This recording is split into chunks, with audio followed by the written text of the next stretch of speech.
Ang programang ito ay rated SPG. Striktong patnubay at gabay ng magulang ang kailangan. Maaaring may masiselang tema, lengguwahe, karahasan, sexual, horror o droga na hindi angkop sa mga... Wala po kami sa tabi ni Sir Pepe nung nangyari po yun. Pasok po kasi namin, ang nag-revive po kay Lolo ay Sino Carlos po. Narito na nga ang ating pakabangan ngayong Biyernes sa Abot Kamay na Pangarap. Hindi nga natuluyan itong si Don Pepe, subalit ay nakumatos nga ito. At dito naman na nagtataka itong sina Giselle na kung papaano daw nangyari iyon na nag-cardiac arrest itong kanyang ama. At dito na sinabi ni Doc Lindon kay Giselle na wala daw sila sa tabi ni Don Pepe nang nangyari itong cardiac arrest. At dagdag pa dito ni Annalyn na naabutan na lamang daw nila itong si Doc Carlos na nag-revive dito kay Don Pepe. Kaya napaisip na naman itong si Giselle na baka may kinalaman talaga itong si Carlos Benitez na kung bakit biglaan na nag-cardiac arrest ang kanyang papa. Samantala, takot naman itong si Zoe na dinala dito sa presinto dahil pinakuhanan na nga ni Giselle ng fingerprint itong si Zoe dahil alam niya na baka may kinalaman din itong si Zoe sa nangyaring kidnapping dito kay Don Pepe dahil alam niya na kung papaano pagtakpan ni Zoe noon itong kanyang ina sa nangyaring aksidente dito kay RJ na nagawa nga daw itago ni Zoe itong hard drive na nakapaloob ang CCTV footage kung saan itong si Moira ang nagtulak kay RJ. Kaya walang imposible na pwede rin niyang pagtakpan itong kanyang ina. At malakas talaga ang kutob dito ni Giselle na kapag may kinalaman itong si Moira ay may kinalaman din itong si Zoe.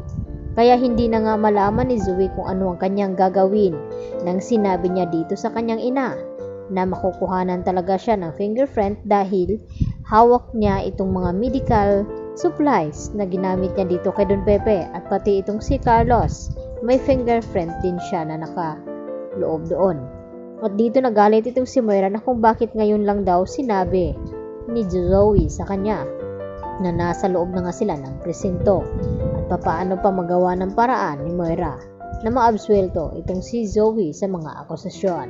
Samantala, nagpasya na nga itong si RJ at Giselle na kinakailangang malipat ng ospital itong si Don Pepe dito sa Apex dahil alam niya na mas mababantayan niya ng husto itong kanyang ama at maglalagay din daw siya ng mga security dito sa kwarto kung saan kumatos itong si Don Pepe at gagawin nga lahat ni Giselle hindi lang mawala ang kanyang ama dahil yun na lang ang tangi niyang pamilya na maaasahan ngayon dahil wala naman daw siyang anak at asawa. At dito naman na sinabi ni RJ kay Giselle na wag daw mag-alala dahil nandyan daw siya at ang kanyang mga anak. Subalit hindi kumbinsido itong si Giselle na talagang makakatulong itong si Zoe sa kanya. Kaya naman, gulat na gulat nga itong si Zoe na sabihin dito ni Giselle na kinakailangan makuha na ng fingerprint ito. Samantala, tila nababaliw na rin itong si Zoe sa kakaisip ng kanyang konsensya na kapag nawala nga itong si Don Pepe ay tiyak masisisi siya nito at malaking kasalanan ang kanyang nagawa. Kaya nang nagdadrive nga itong si Zoe ay hindi niya sinasadya na may mabunggo siya dahil sa inakala na itong si Don Pepe ang patawid doon. Kaya naman nagulat ito. Baka hindi magtagal ay mababaliw itong si Zoe hanggang siya na nga ang aamin sa kanyang ginawang aksidente dito kay Don Pepe. At yun pala ang dahilan na kung bakit na cardiac arrest itong si Don Pepe dahil tinanggal pala ni Carlos itong oxygen sa kanyang ulo. At nagising na pala itong si Don Pepe nang kausapin nga ito ni Carlos.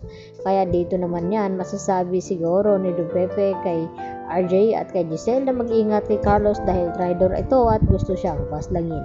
Yan ang ating patuloy na pakabangan mga kapuso. Dito lamang yan sa Abot Kamay na Pangarap.